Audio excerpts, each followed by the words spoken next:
नमस्कार दर्शकों, आप देख रहे हैं इंडिया न्यूज़ 24 HD। मैं हूं आपके साथ गोपाल ठाकुर। आपका बहुत बहुत स्वागत है फिर से हमारे चैनल में। आज हम आपको एक ऐसी छोटी, बहुत ही कम उम्र की भागवताचार्य बच्ची से मिलाने वाले हैं, जिनको अगर हम आपको बताएं तो आप हमारे शब्दों में विश्वास नहीं करेंगे। उनसे हम आपकी डायरेक्ट मुलाकात कराने वाले हैं। आप लोग हमारे साथ बने रहिए और देखते रहिए भागवताचार्य का इंटरव्यू। तो आज हम आए हैं आगरा में, मथुरा से। हम इनका इंटरव्यू आपको दिखाने वाले हैं। तो ये हैं हमारे साथ दीदी जुड़ी हुई हैं, हम इनसे अभी बात करेंगे।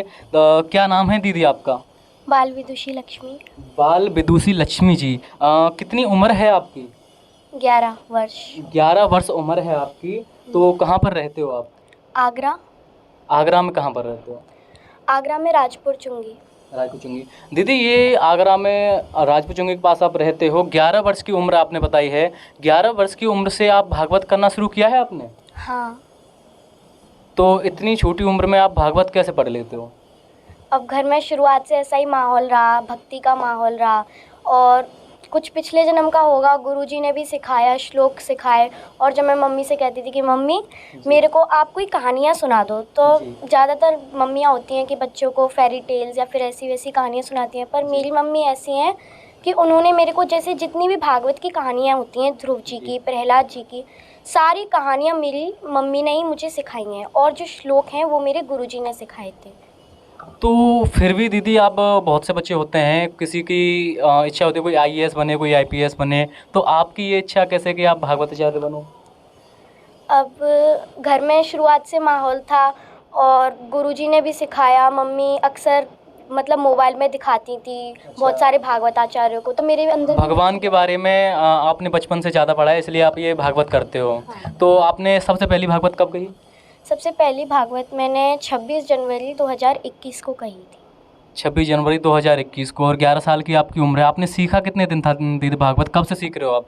मैं 2 नवंबर 2019 से सीखा है मैंने, और 26 जनवरी 2021 को मेरी कथा बैठ गई। आपकी कथा बैठ गई। पहली कथा आपकी कहाँ बैठी थी? शिव वाटिका में, हमारे घर के पास में ही एक वाटिका है, वहीं पर बैठी। अच्छा दर्शकों, पहली कथा इनकी दीदी की शिव वाटिका में उन्होंने अपने घर के पास में ही कही थी। और मुझे तो अभी आश्चर्य हो रहा है कि इतनी छोटी बच्ची किस तरह से कथा कहती होंगी, कैसे भागवत कहती होंगी। हम आपको इनकी भागवत भी दिखाएंगे। दर्शकों, आप लोग हमारे साथ बने रहें और ज़्यादा से ज़्यादा शेयर करें। बहुत ही छोटी कम उम्र की ये बच्ची है जो ये भागवत कहती हैं। तो इनसे हम पूछते हैं, दीदी आप 11 साल की उम्र से करते हो, अब तक आपने कितनी भागवत कही हैं? अब तक मेरी 4 भागवत हो गई। इतनी छोटी सी उम्र में आपने 4 भागवत कह दी हैं। कहाँ हुई दूसरी भागवत आपकी?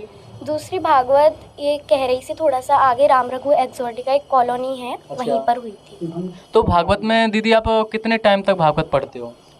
3 घंटे। 3 घंटे आप रेगुलर भागवत पढ़ते हो? तो उसमें क्या क्या बताते हो पहले दिन से, उसके बारे में थोड़ा सा बताइए आप। पहले दिन तो श्रीमद् भगवत कथा में महात्म्य होता है, जो कि श्री वेद व्यास जी ने स्वयं अपने हाथों से लिखा है। जी। उसके बाद दूसरे दिन महाभारत के प्रसंग में बातें चलती हैं जी। और विदुरानी जी की कथा होती है। जी। फिर तीसरे दिन प्रहलाद जी, ध्रुव जी, इनकी कथा होती हैं। चौथे दिन भगवान श्री कृष्ण का जन्म होता है। 5वें दिन उनकी बाल लीलाएँ होती हैं। 6वें दिन फिर उनका विवाह होता है, और भी जब वो पढ़ने गए थे 64 दिनों में उन्हें विद्याएँ सीखी थी, वो सब कथा श्रवण करते हैं भक्त। और 7वें दिन श्री सुदामा जी का चरित्र होता है, भगवान श्री कृष्ण की और पटरानियों का वर्णन होता है। तो ये आपने बताया पहले दिन में, पहले दिन का आप फिर से दोबारा से बताइए, पहले दिन में क्या होता है? पूरे दिन का बताइए। आप 3 घंटे में किस तरह से भागवत पढ़ाते हो? पहले दिन में सर्वप्रथम तो जो होता है वो मंगलाचरण होता है। मंगलाचरण होता है। उससे पहले स्वस्ति वाचन होता है, फिर मंगलाचरण होता है। उसके बाद कीर्तन होता है। कीर्तन के बाद अगर भक्तों से पूछते हैं, अगर मन करता है तो एक भजन कर लेते हैं, वरना डायरेक्ट कथा शुरू कर देते हैं। अच्छा, आप भजन भी कर लेते हो? हाँ। तो दीदी मैं चाहूँगा, मेरे दर्शक भी चाहेंगे, जिन लोग आपको देख रहे हैं, कोई भी एक छोटा सा प्यारा सा आप हमें भजन सुनाएगा करके। मेरी विनती यही है राधा रानी, कृपा बरसाए रखना है, कृपा बरसाए रखना। राधा रानी कृपा बरसाए रखना, महारानी कृपा बरसाए रखना। राधा राधा राधा राधा राधा राधा राधा, राधा राधा राधा राधा राधा राधा राधा राधा राधा राधा राधा राधा राधा राधा राधा राधा राधा राधा राधा राधा श्री राधा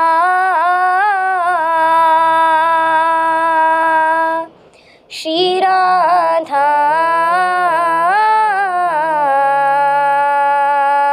श्री राधा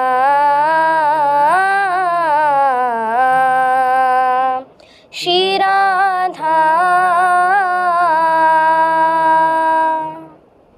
बहुत ही प्यारा भजन गाया दीदी ने। मेरी विनती यही है राधा रानी कृपा बरसाई रखना, ये चित्र विचित्र महाराज जी का बहुत ही प्यारा भजन गाया है दीदी ने। तो दीदी मैं आप जैसे भागवत करते हो तो एक भागवत में एक दिन में कितने भजन करते हो?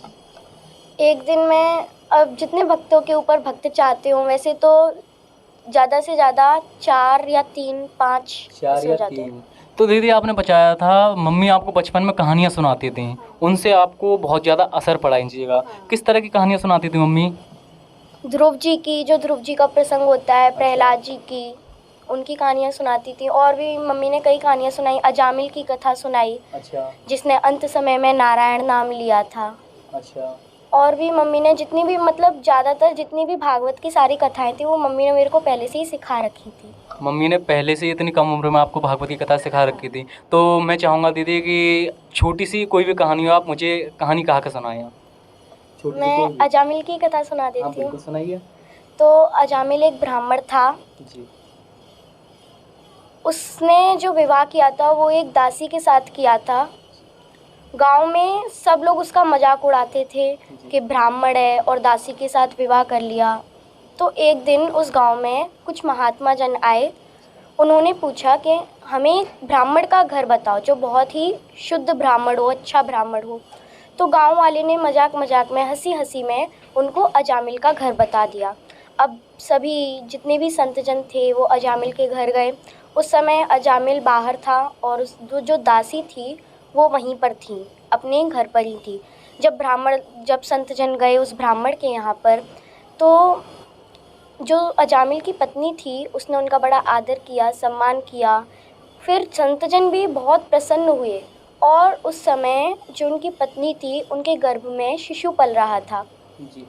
तो जब रात के समय अजामिल आया तो अजामिल ने पूछा ये कौन है। तब उन्होंने कहा कि ये कुछ संतजन आए हैं हमारे घर विश्राम करने। इस प्रकार उनकी पत्नी ने अजामिल को बताया। फिर जब संतजन सुबह हुई जाने लगे तो अजामिल से कहा, अजामिल तुम्हारे जो ये शिशु पल रहा है, ये पैदा होने वाला है, जब ये जन्म लेगा तो हम तुमसे एक बात कर रहे हैं, तुम एक काम करना, इसका नाम तुम नारायण रखना। नारायण रखना। हाँ। तो अजामिल ने उन संतों की बात मानी और उनका नाम नारायण रखा। जब अंत समय में अजामिल की मृत्यु होने वाली थी तो वो अपने पुत्र को पुकारने लगा, नारायण नारायण नारायण।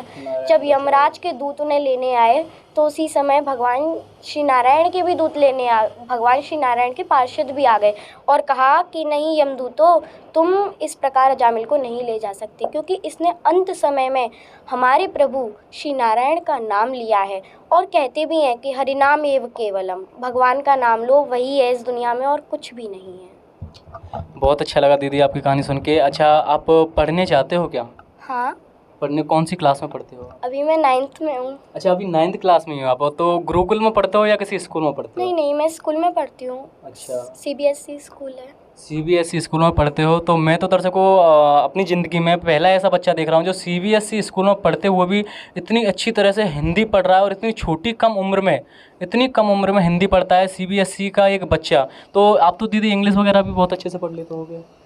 इंग्लिश पढ़ लेती हूँ मैं, पर अभी मतलब जैसे बोलते हैं फ्लुएंटली इतने अच्छे से नहीं आती। हाँ, तो अभी भी आपकी एज बहुत छोटी है, लेकिन आप हिंदी पढ़ लेते हो, भागवत पढ़ लेते हो, ये भी बहुत बड़ी बात है दर्शकों। और दीदी जैसे आपका शेड्यूल क्या है, सुबह कितने बजे उठ जाते हो आप? मैं सुबह अभी ऐसा है ना, रात को थोड़ा लेट सोती हूँ हाँ। पढ़ के, तो फिर मैं सुबह 5 या 4:30 बजे उठ जाती हूँ। आप 4:30 या 5 बजे उठ जाते हो, भागवत भी करते होंगे, वो भी पढ़ते हो, तो 5:30 बजे के बाद क्या करते हो आप उठ के? 5:30 बजे उठने के बाद मैं सबसे पहले जो आधा घंटा या 15 मिनट में फ्रेश हो जाती हूँ। उसके बाद मैं अपना व्यायाम करती हूँ, क्योंकि व्यायाम करना स्वास्थ्य के लिए बहुत आवश्यक होता है। हर मनुष्य को व्यायाम करना चाहिए। व्यायाम करना शरीर के लिए भी बहुत सहायक होता है और लाभदायक होता है, और जितना व्यायाम करेंगे उतनी बीमारियां बहुत कम आपको लगेंगी, इसलिए जितना हो सके उतना व्यायाम करिए। अच्छा दीदी, आप सुबह सबसे पहले उठ के व्यायाम करती हो, व्यायाम के बाद में आपका क्या भगवान की पूजा के लिए कितना टाइम देते हो, फिर स्कूल कितने बजे जाते हो? मैं व्यायाम करने के बाद नहाती हूँ, स्नान करती हूँ। स्नान करने के बाद मैं, जो मेरे लड्डू गोपाल हैं, उनके साथ एक राधा रानी भी हैं, जी। तो मैं उनकी सेवा करती हूँ। उन्हें कपड़े वगैरह पहनाना, पूजा करना, आरती करना, भोग हाँ, लगाना। आप अकेले पूजा करते हो या मम्मी भी करती हैं साथ में? कभी मम्मी भी कर लेती हैं, कभी मैं भी कर लेती हूँ। अच्छा अच्छा अच्छा। हाँ, और उनको तैयार करने में, आरती वगैरह करने में लमसम 1-1.5 घंटा लग जाता है। अच्छा, सुबह उठने के बाद, नहाने धोने के बाद आप 1-1.5 घंटा अपने गोपाल जी की और राधा रानी की पूजा करते हो। हाँ। उसके बाद में स्कूल का क्या प्रोसेस होता है आपका? स्कूल की ड्रेस पहले ही पहन लेती हूँ मैं। अच्छा। हाँ, उसके बाद मम्मी तो नाश्ता बना ही देती हैं, तो नाश्ता ले जाके मैं 8:30 बजे मेरा स्कूल होता है, 8:30 बजे स्कूल जाती हूँ। तो अभी तक का शेड्यूल मुझे दर्शकों को बहुत ही अच्छा लगा दीदी का। ये पूजा भी करती हैं, फिर उसके बाद स्कूल भी जाती हैं। स्कूल में दीदी आपसे कोई ये नहीं पूछता, आपके टीचर हैं, बच्चे हैं वहाँ, छोटे छोटे और भी बच्चे आते होंगे, आप इतनी छोटी सी उम्र में, बहुत ही कम उम्र में ये भागवत करते हो, कैसे करते हो? या और बच्चे आपसे ये सवाल नहीं करते? अब बच्चे तो करते हैं, मेरी फ्रेंड्स हैं हाँ, बहुत सारी, तो वो आप भी अपने करती फ्रेंड्स को हैं। क्या जवाब देते हो इसका? मैं कहती हूँ कि भगवान की कृपा थी, घर में ऐसा माहौल रहा तो हो उनसे आप गया। बोलते नहीं हो कि आप भी किया करो, पूजा किया करो, अर्चना किया करो भगवान की?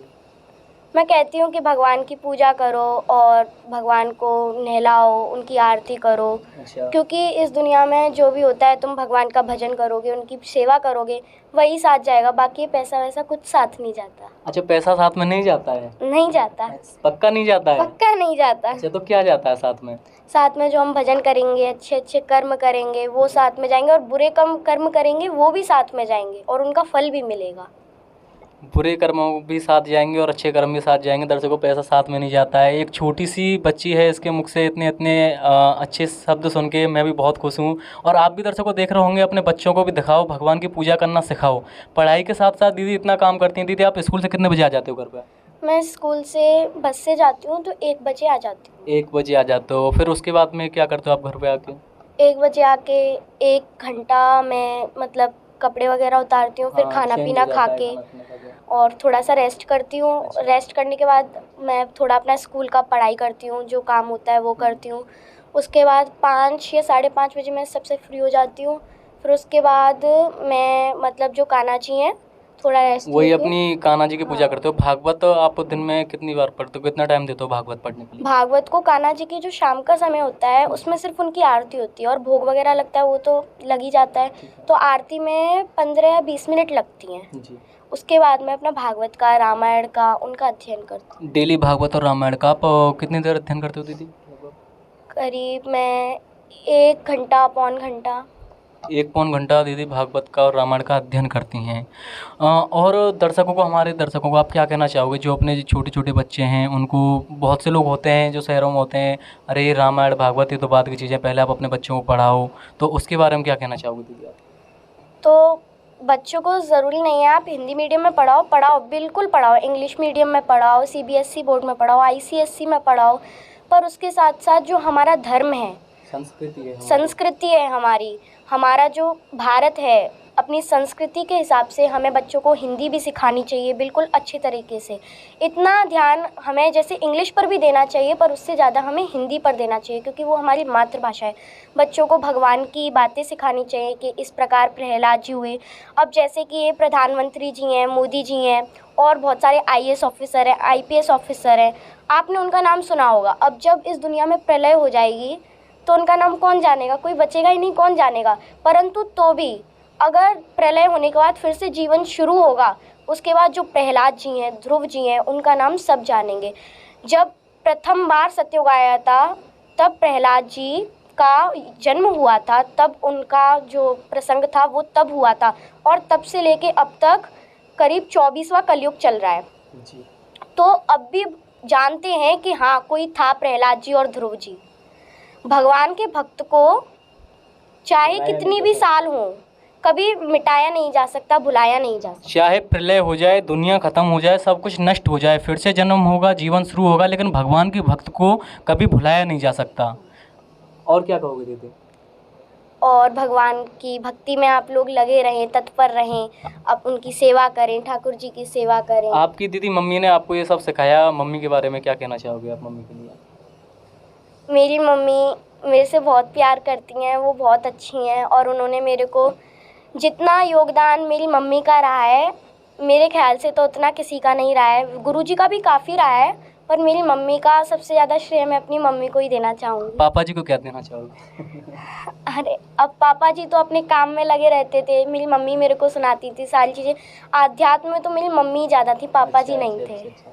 तो दर्शकों, आजकल जो अपने बच्चों को, मैं तो यही कहना चाहूँगा, सभी अपने बच्चों को रामायण, भागवत और भगवान, इन सब चीज़ों का ज्ञान जरूर कराएं, क्योंकि आप देख रहे हो एक छोटी सी बच्ची है, कितनी कम उम्र है, 11 साल की उम्र है, अभी तक ये 4 भागवत कह चुकी हैं।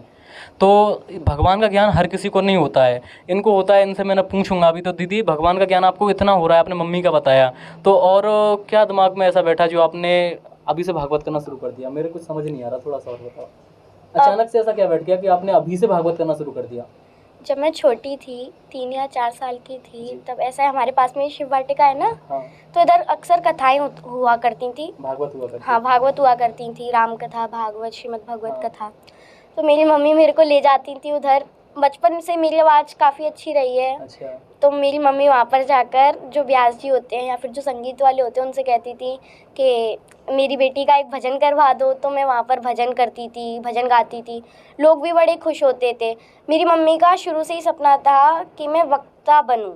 अच्छा। हाँ, और मैंने भी नहीं सोचा था कि मैं वक्ता बनूंगी। अच्छा, आपने भी नहीं सोचा? नहीं था? सोचा था। मम्मी का सपना पूरा कर रहे हो? हाँ, मैंने नहीं सोचा था कि मैं वक्ता बनूंगी। फिर एक दिन इसी प्रकार शिव वाटिका में कथा हुई। मेरे गुरुजी थे, उनकी एक शिष्या थी निर्मला दीदी जी। उन्हीं की शिव वाटिका में कथा हुई। तो उस समय मम्मी मेरे को ले गई थी भजन गवाने मम्मी ले गई थी। तो जब 7वां दिन था, तो उधर मेरे को ये गुरुजी मिले। मम्मी ने कहा कि आपने इनको भागवत सिखाई है निर्मला दीदी को? तो उन्होंने कहा कि हाँ, मैंने सिखाई है। फिर मम्मी ने घर पास में ही है, तो घर से मुझे बुलवाया और कहा कि ये मेरी बेटी है, आप इससे भजन सुनो। उन्होंने मेरे से भजन सुने। फिर मम्मी ने कहा कि आप इन्हें भागवत सिखा दोगे? तो उन्होंने कहा कि भागवत ये तो चलेगी नहीं, दौड़ेगी ट्रेन की तरह। अच्छा। हाँ। तो वास्तव में दर्शकों, ट्रेन की तरह नहीं, बुलेट ट्रेन की तरह है इनकी जो भागवत है, वो दौड़ रही है। मैं तो बुलेट ट्रेन के हवाई जहाज की तरह कहूँगा, इनकी भागवत इन देते दौड़ रही है। वास्तव में रियली है, ये बात बिल्कुल सत्य है कि दौड़ रही है इनकी भागवत इतनी कम उम्र में, और एक छोटी सी दीदी भागवत कह रही हैं, ये भी बहुत बड़ी बात है। दुनिया की शायद ये दूसरी लड़की है, जहाँ तक मैं जानता हूँ दर्शकों, दुनिया की शायद दूसरी लड़की ये हैं हमारे भारत में जो इतनी कम उम्र में भागवत कह रही हैं। लड़कियों में ये सबसे कम उम्र की हैं। और दीदी, मैं आपकी मम्मी जी से बात करना चाहूँगा। बिल्कुल, तो क्या कहोगे आप मम्मी से बात करने के लिए? आप कर लीजिए मम्मी से बात। बिल्कुल दर्शकों, आप हमारे साथ बने रहिए। अभी हम दीदी की मम्मी का थोड़ा वेट करेंगे और अभी आपकी वो दीदी की मम्मी से हम मुलाकात कराएंगे। तो आप हमारे चैनल को लाइक, कमेंट, शेयर, सब्सक्राइब जरूर करें। और अभी हम आपको दीदी की मम्मी से बात कराएंगे। ये दीदी हैं, 11 वर्ष की उम्र में इन्होंने 4 भागवत कह दिए हैं। तो इनसे अभी हमने बात की थी। अब दीदी की माता जी हमारे साथ जुड़ चुकी हैं। तो माता जी, आपके चरणों में सादर प्रणाम। तो क्या नाम है आपका माता जी? सुनीता शर्मा। सुनीता शर्मा जी। तो दीदी, आपकी बेटी जो इतनी कम उम्र में कथा करती हैं, तो कैसा लगता है आपको? मुझे बहुत अच्छा लगता है, बहुत अच्छा महसूस होता है, और सबसे ज़्यादा मैं ही खुश होती हूँ। सबसे ज़्यादा आप देखो, ये तो बहुत बड़ी खुशी है और खुशी मिलेगी भी। आपकी बेटी कितनी कम उम्र में कथा कर रही हैं, तो कब से आपने पढ़ाना शुरू किया था इनको? कितनी साल की थी तब ये? जब ये छोटी थी, 3 साल की थी, जी। जब से ये बोलना शुरू हुई तो भजन गाती थी। अच्छा, बोलना शुरू हुआ तब से भजन गाती थी? हाँ, जी। तो एक तरह से गॉड गिफ्ट मानो इनको। जी। हाँ, तो मुझे बड़ा बड़ा अच्छा महसूस होता था। तो मैं सोचती थी, मेरे पास 4 बच्चे हैं, 3 बेटियाँ, जी। 1 बेटा। तो मैं सोचती थी कि शायद ये वक्ता बन जाए, जी। तो मुझे बहुत अच्छा लगेगा। तो मैं इनको कथाओं में ले जाती थी, भागवत कथाओं में। जहाँ भी मैं जाती, वहीं पे इनको साथ लेके जाती। जी। तो आपके 4 बच्चे आपने बताया, और बच्चे इनसे बड़े हैं? हाँ, 1 बेटी है, उनकी शादी हो गई। जी। 1 बेटी और है, 3 बेटी हैं, 1 बेटा है। तो आपकी ये सबसे छोटी बेटी हैं? हाँ जी। तो आप और कैसी फीलिंग आती होंगी आपको अंदर से, थोड़ा सा और बताएंगे? मुझे तो बहुत अच्छी अच्छी फीलिंग आती हैं। मैं अपने मन में सोचती हूँ, हे परमात्मा, मुझे ज़िंदगी में कुछ भी नहीं चाहिए, मुझे सिर्फ चाहिए तो तेरा चिंतन, तेरा सुमिरन और तेरा दीदार ही चाहिए। और जो ये बाल विदुषी लक्ष्मी जी आपने मुझे गिफ्ट के रूप में दी हैं, तो मैं चाहती हूँ कि इनकी भक्ति, करुणा, प्रेम लोगों के प्रति बढ़े और ये आपका ध्यान करें और अच्छी अच्छी धार्मिक चर्चाओं से जुड़ें, साधु संतों से जुड़ें, गुरुओं से जुड़ें, सबका आदर करें। सिर्फ यही परमात्मा से मैं मांगती हूँ, हे प्रभु, मुझे ज़िंदगी में कुछ भी नहीं चाहिए। जैसे मीरा, प्रहलाद, ध्रुव ऐसे भक्त हुए, उन भक्तों में बाल विदुषी लक्ष्मी जी का भी नाम शामिल हो जाए। सिर्फ मैं यही चाहती हूँ और कुछ भी नहीं चाहती हूँ। तो आपके और भी बच्चे हैं क्या, और वो बच्चे भी आपकी भागवत कथाओं भगवान में इतनी रुचि रखते हैं? नहीं नहीं, वो नहीं रखते, वो तो अपनी पढ़ाई से मतलब रखते हैं। और वैसे भागवत में जाते भी है, इनको देखी देखा अब तो बहुत रुचि रखने लग गए हैं। अच्छा, दीदी को देख के बहुत रुचि रखने लगे। उससे पहले कि आपके और बच्चे भी रुचि रखते थे? नहीं नहीं, वो नहीं रखते थे, कॉन्वेंट स्कूल में पढ़े हैं ना, तो आप जानते ही हो वहाँ का माहौल। तो कैसा माहौल है वहाँ का, आप बताइए मुझे। वहाँ का ऐसा ही है, अपने ये धार्मिक उसमें जैसे भागवत, उसमें नहीं, बच्चे ज़्यादा रुचि नहीं रखते। अच्छा, तो आपकी ये बेटी इतनी ज़्यादा रुचि रखती हैं और बच्चे नहीं रखते, लेकिन अब बच्चे रखने लगे हैं रुचि। अब तो सब रखने लगे हैं। तो उनका भी मन करता है अब भागवत सीखने अब तो का? वो भजन भी गाने लगे हैं और अपनी जो अपना क्षेत्र है, उस क्षेत्र के सारे बच्चे अच्छा, जो बाल विदुषी लक्ष्मी की उम्र के हैं, 11 वर्ष 12 वर्ष, सारे बच्चों का यही डेली का वो रह गया है कि सुबह जल्दी उठना, भागवत पढ़ना, राम कथा पढ़ना। और लक्ष्मी को देख के गुरुजी ने अपना एक केंद्र खोल रखा है। उस समय कम से कम 30-35 बच्चे हो गए इन्हीं की उम्र के। इन्हीं की उम्र के 30-35 बच्चे इनको देखते देखते पढ़ने के लिए आ गए हैं। बोलते हैं दर्शकों, जैसी संगत वैसी बरकत। तो आप अगर गलत संगत करोगे तो गलत असर पड़ेगा, और अगर अच्छी संगत करोगे तो अच्छा असर पड़ेगा। तो यहाँ का मैया ने बताया, यहाँ के माहौल पे देखते हुए दीदी की संगत जो बच्चे कर रहे हैं, जिनकी उम्र के हैं या इनसे बड़े भी हैं, वो भागवत पढ़ने लग गए हैं। हाँ, सभी पढ़ने लग गए हैं और वो कहते भी हैं हमें लक्ष्मी की तरह मंच पे बैठना है और हमें भागवत कहनी है। इस क्षेत्र में तो पता नहीं, पहले तो इतनी भागवत नहीं हुआ करती थी।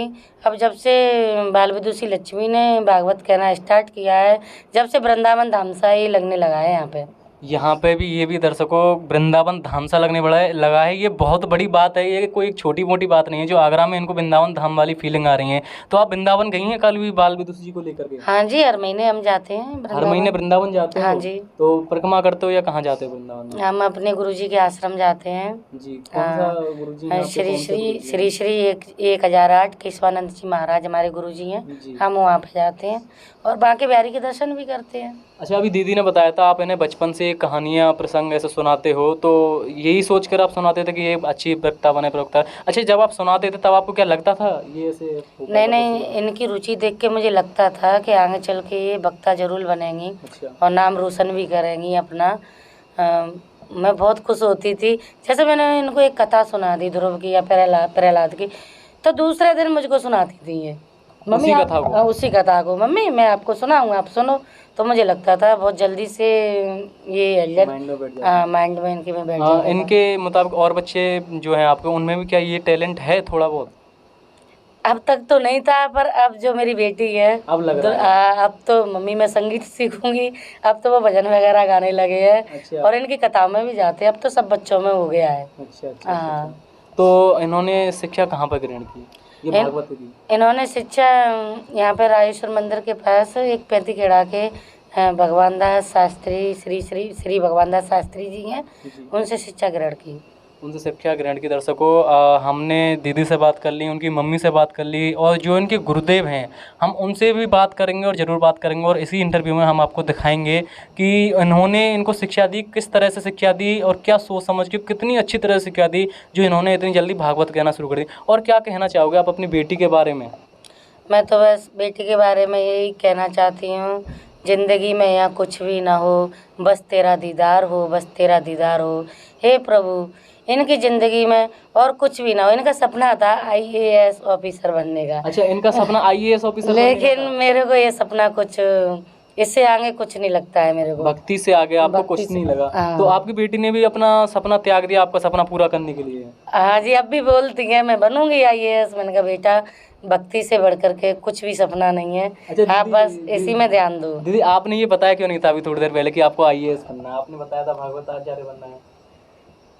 अब इतनी रुचि नहीं रही है इस चीज़ में, पहले थी, पर अब जब से मम्मी ने मेरे को सिखाया और मम्मी का सपना था कि मैं वक्ता बनूं, तो मैंने सोचा मैं इसी पे अपना पूरा फोकस कर दूंगी। अच्छा, अगर आपका फोकस IAS पे होता तो शायद आपको क्या लगता है ये IAS IPS बन पाती? हाँ जी, बन जाती। पढ़ाई में सबसे अव्वल आती हैं, क्लास में सबसे आगे आती हैं और पढ़ने में भी बहुत होशियार हैं। दर्शकों, इतनी छोटी सी उम्र में लड़की जिसका IAS IPS बनने का सपना था, उन्होंने अपना सपना चकनाचूर कर दिया, अपनी माँ की बात मानी। ये बहुत बड़ी बात है दर्शकों, अपना सपना तोड़ के अपनी माँ का सपना पूरा करने के लिए उन्होंने अपना फ्यूचर IAS IPS से एक भगवान की भक्ति में लगा दिया। तो इससे आपको कैसा लगता है? मुझे बहुत अच्छा महसूस होता है जी और मैं बहुत खुश हूँ इनको लेकर के। अब 4 बच्चों में कम से कम एक बच्ची तो धर्म का प्रचार करे। जी वैसे भी हिंदू धर्म बहुत कम होता जा रहा है, इतना कहाँ प्रचार हो पा रहा है।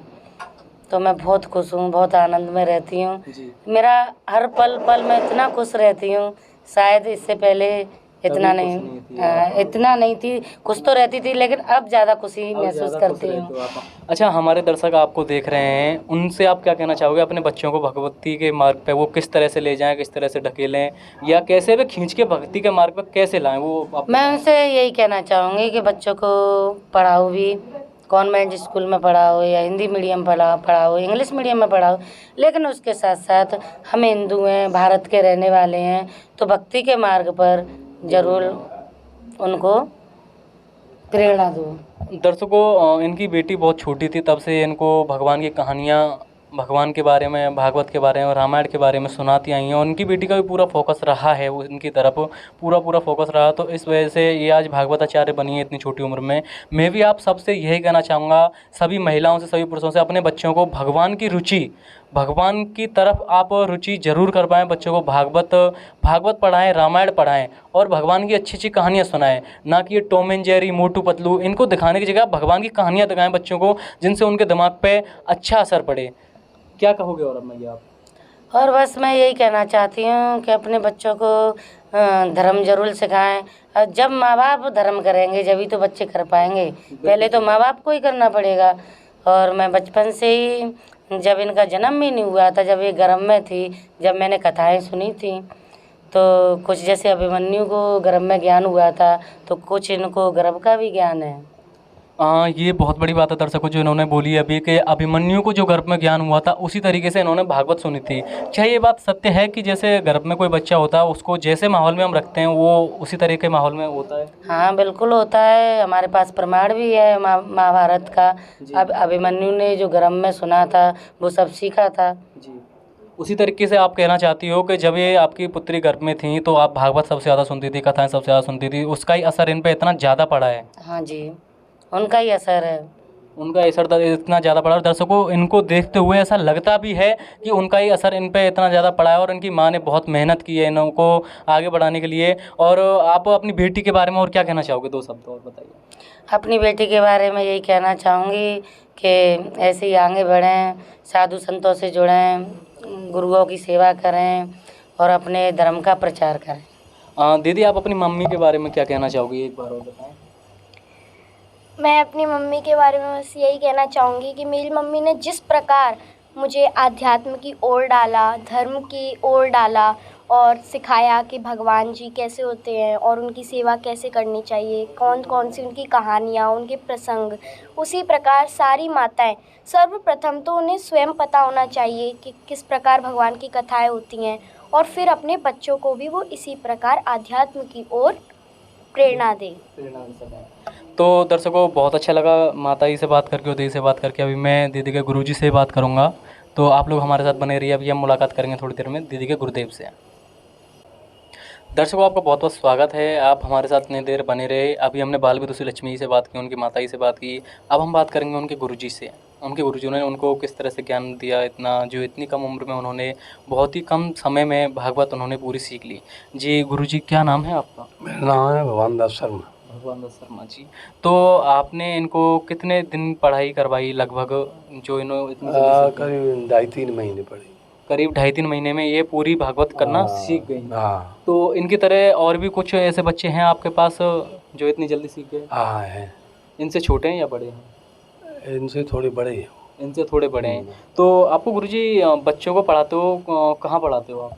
अपने घर ही पढ़ाते हैं। घर ही? तो वहाँ पर हमने एक रूम बना लिया है, उसी में अच्छा। सीट पड़ी हुई हैं, उन पर बच्चे जब आ जाते तो पढ़ा देते हैं। तो बच्चों से क्या चार्ज, कोई फीस वगैरह लेते हो? नहीं, हम किसी से कुछ भी नहीं लेते, मुफ्त में पढ़ाते हो? वैसे वैसे ही तो पढ़ा। क्या क्या पढ़ाते हो आप बच्चों को?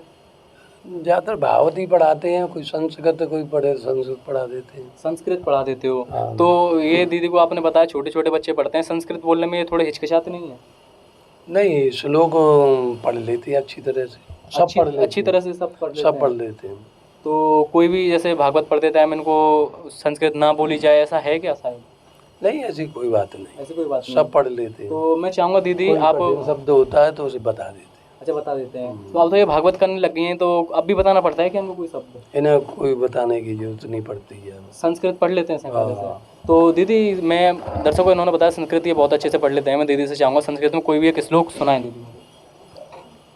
जन्माद्यस्य यतोऽन्वयादितरतश्चार्थेष्वभिज्ञः स्वराट् तेने ब्रह्म यदाय आदिकवये मुह्यन्ति यत्सूरयः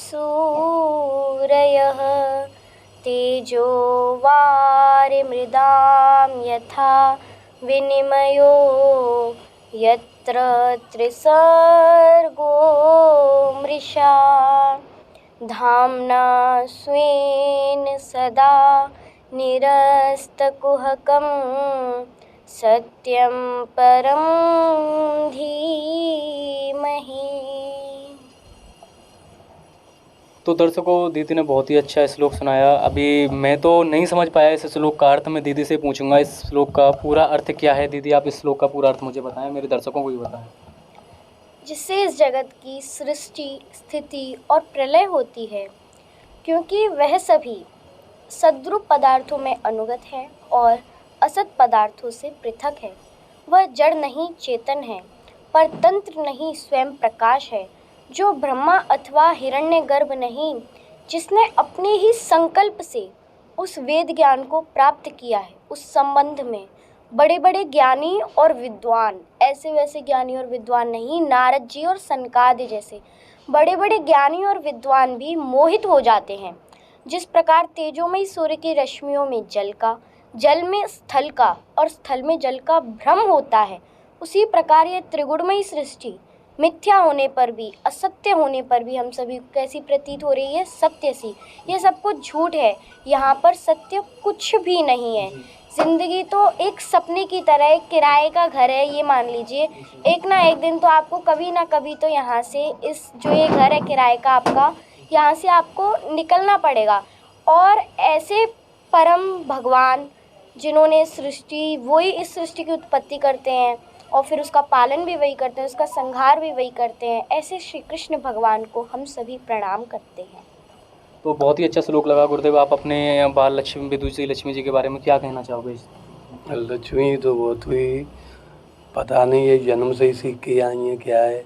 अच्छा, अपने आप पूरा संगीत में जी बहुत सुंदर सुंदर गाने ने याद हैं जी, और बड़ी अच्छी लय से गाती हैं। बहुत ही अच्छी संगीतकार भी आते हैं तो आश्चर्य में पड़ जाते हैं कि कैसे गा रही हैं। तो गुरुजी, मुझे तो नहीं लगता कोई भी सामान्य बच्चा इतनी जल्दी सीख पाएगा। उनकी आपको किस तरह से रुचि दिखी इसको सीखने के लिए? किस तरह से, कितना रुचि दिखी? ऐसा था, ये हम बगल में ये वाटिका है, शिव वाटिका, जी यहाँ पर भागवत हुई थी निर्मला जी की। जी, निर्मला जी की भागवत हुई थी और इनकी मम्मी की बड़ी इच्छा थी कि हमारी बच्ची भी भागवत पढ़े, तो वहीं पर इन्होंने हमसे संपर्क किया और इनका घर पास में ही है, बच्ची को भी ले गई मेरे पास।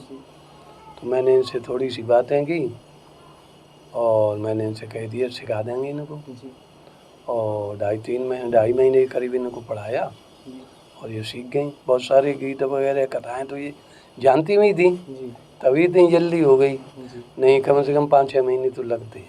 5-6 महीने में सीखने वाली भागवत उन्होंने 3 महीने में सीख ली। दर्शकों, ये बहुत बड़ी बात है। और गुरुदेव, आप अपनी बच्ची के बारे में क्या कहना चाहोगे और दर्शकों से क्या कहना चाहोगे जो अपने बच्चों को भागवत सिखाएं, आजकल नहीं सिखाते हैं, भागवत रामायण नहीं पढ़ाते हैं, उनको क्या कहना चाहोगे? ये भागवत और रामायण हमारे देश की अपूर्व निधि हैं, इनका अवश्य अध्ययन करना चाहिए। और ज़्यादातर लोग संस्कृत पढ़ने से डरते हैं, घर वाले भी उन्हें इंग्लिश मीडियम स्कूलों में भेजते हैं, लेकिन उन्हें संस्कृत, मेरा कहना है संस्कृत जरूर पढ़ानी चाहिए। इंग्लिश भी पढ़ाओ पर संस्कृत अवश्य संस्कृत तो अवश्य ही पढ़ानी चाहिए। बिना संस्कृत के हमें अपने पुराणों का किसी तरह से हमें ज्ञान नहीं होगा, हमारी संस्कृति अधूरी रह जाएगी। इसलिए बच्चों को जरूर पढ़ाना चाहिए। और जितना इसमें आनंद है संस्कृत में, इतना शायद संसार की किसी भी भाषा में इसे पढ़ के आनंद नहीं आता है। आनंद नहीं आता है। तो दर्शकों, आप लोग हमारे साथ बने रहे, उसके लिए बहुत बहुत धन्यवाद। हमने अभी दीदी से बात की, उनकी माता जी से बात की और फिर से उनके गुरुजी से बात की। तो दीदी, आप हमारे चैनल के माध्यम से जो दर्शक देख रहे हैं उनको क्या कहना चाहोगे? मैं आप सभी से इतना कहना चाहूँगी कि आप इंडिया न्यूज़ 24 HD को सब्सक्राइब करें और इस चैनल में जितनी भी वीडियोस हैं उन सभी को लाइक करें, शेयर करें और कमेंट भी करें। और आगे इसी चैनल पर हमारी भी श्रीमद् भगवत कथा डलेगी, तो आप लाइव देखने के लिए हमसे इस चैनल से जुड़े रहें और इस चैनल को सब्सक्राइब करें। आपका बहुत बहुत धन्यवाद अंत तक हमारे तक जुड़ने के लिए। तो दर्शकों, बहुत बहुत धन्यवाद। और इनकी भागवत कथाएं हम आपको अपने चैनल के माध्यम से लाइव दिखाते रहेंगे। और भी दर्शकों, आप हम लोगों को कमेंट कीजिए किस महात्मा की, किस संत की, वृंदावन से, मथुरा से, आगरा से, किसका इंटरव्यू आपको देखना है हमारे जरिए, किससे आपको हमारे चैनल के जरिए बात करनी है। आप उसके लिए हमारे चैनल को लाइक, कमेंट, शेयर, सब्सक्राइब जरूर करें और हमें कमेंट करके बताएं। हम कोशिश करेंगे उनसे बात करने की। आपका बहुत बहुत धन्यवाद।